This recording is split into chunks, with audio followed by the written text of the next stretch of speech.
We're going to talk about the Species Foundation. And we have, you heard from Dirk earlier, that this is the co-CEO and co-creator of Upland. But here to talk about the Species Foundation, please welcome Idan Zuckerman. Hello. All right, so raise your hand if you ever played a zoo simulation game like Zoo Tycoon. Anybody here? All right. Okay, cool. So I used to play Zoo Tycoon with my son probably more than a decade ago. And, you know, breeding like different life forms, kind of like tending to their needs, doing tedious tasks like cleaning after the mess, etc. And, you know, if you look today at Zoo Tycoon, the game boasts that they have more than 190 species of life form that you can actually cultivate and kind of like take care of in your zoo. Now, imagine, what if you had, you know, 1,000 species, or 5,000, or 10,000 species that you could actually cultivate in your zoo? More than that, what if you can actually do some cool gardening and utilize an endless amount of different trees and plants to make your zoo more unique? And even more than that, what if you could actually take one of your animals that you're breeding and kind of like take it to a different game and use it? What if you can take your fastest zebra and actually use it in a horse racing game to see what happens?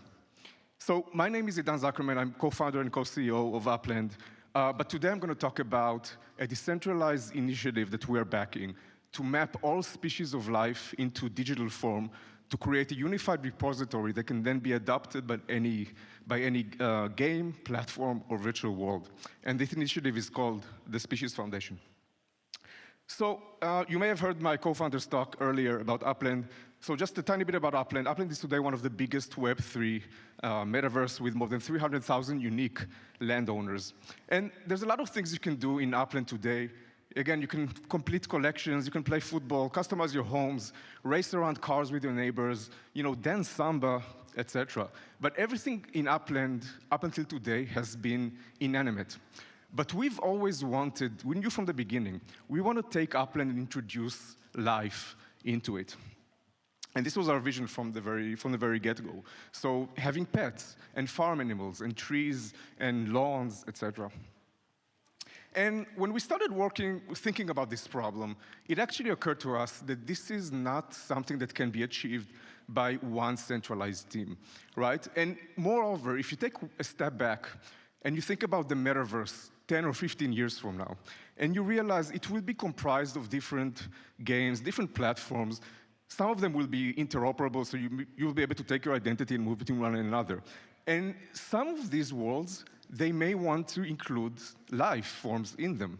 And it makes absolutely no sense that each and every team will do the same redundant work time and again to create this kind of like a limited repository. And moreover, a repository that is limited only and confined to their own ecosystem.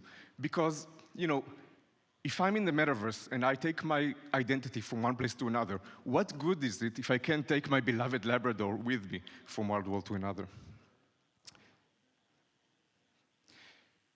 So these are actually the two problems that the Species Foundation aims to solve. The first one is interoperability. And again, raise your hand if you heard the buzzword interoperability in the metaverse, right? We always like to talk about it. But it doesn't just end with taking one asset and moving it from one world to another. Because take an example. If I take, whatever, a fox, right? And I have a photorealistic version of a fox. What good is it if I'm going to take it and put it into a voxel-style game such as Minecraft or the Sandbox, right? It just wouldn't fit. So the solution to that is if we treat species of life as a logical entity, right, that knows how to manifest itself in different worlds. So the logical fox would know how to manifest itself as a photorealistic fox or as kind of like a voxel-style fox. Now you can start talking about real interoperability. And moreover, it's not just about the visual and the behavior. It's about the rest of the metadata. How long does it live? How does it procreate, etc. And then the second problem we're solving is basically the redundancy of work to map out these species of life in each and every world time and again. And the way to solve this problem is basically to create a tokenomic model, right? That it has only one purpose, and that is to incentivize thousands, potentially, of co-creators to work on that problem by ensuring them royalty streams to be kind of like delivered to them as these species of life are being used by different adopting worlds. So at the end of the day, the mission of the Species Foundation is to create a unified standard that will include the 3D modeling of species of life, and that that is delivered by various art styles. So 2D pixel, 3D voxel, photorealistic, cartoonish, etc. It's going to define their behaviors through animations, how they walk, how they run, how they play, their life cycle, right? How do they spend their time growing up from childhood to adulthood and then to kind of like their end of life? What is their energy consumption and output, right? Because if I have a cat, for example, it's a sink. I need to keep feeding it all its life. But if I have a cow or an orange tree, at some point it will start giving me energy back. Again, there's no reason why centralized team will have to kind of like define all this data time and again in a centralized way. So in terms of tokenomics, we've put together a very elaborate token system, but it's very intuitive to understand. So at the base, there are two types of tokens. One is called DNA. It's an ERC20, and it's kind of like it has a couple of interesting traits, right? It's deflationary, and it has both governance and utility into it. And the other token is called species. It's an ERC721, and each of these NFT stands for one single species of life. And the concept is fairly simple. You need DNA in order to nominate and create species. And the process for creating that is governed by a DAO that has 3 pillars. The Species Foundation, the Zug-based foundation, the token holders, it has an ERC20 token holders, and then the adopting world, the member platforms. And the process looks basically like this. First, as an owner of DNA, you need to stake it or kind of like spend it to submit and nominate a species of life. That species of life gets approved, and then once it's approved, any co-creator can start working and contributing to defining all of these elements of the species, right? The 3D modeling, the animations, the metadata, etc. At the end of this process, when the species NFT is ready, it gets approved by the DAO, and then the staked DNA gets removed from the ecosystem, and now the species NFT is ready to be adopted by any participating adopting worlds. So the incentive loops are pretty clear. DNA holders have kind of like a deflationary token with governance and utility. The creators get royalty streams that flow for the creation from the adopting worlds. Species holders, same thing. They get incentivized by some of these royalties flowing to them. And then the member platforms get access to a unified repository that is not just massive in its size, but is also interoperable with any other world that adopts the species standard. And moreover, there's going to be sustainability causes baked into the smart contracts that actually support the real species of life conservation.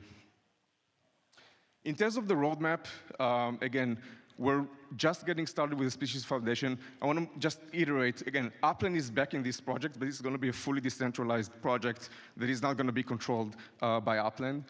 We are just literally establishing now the Species Foundation in Zug, and we're going to do the first fundraising for the pre-seed round in Q2.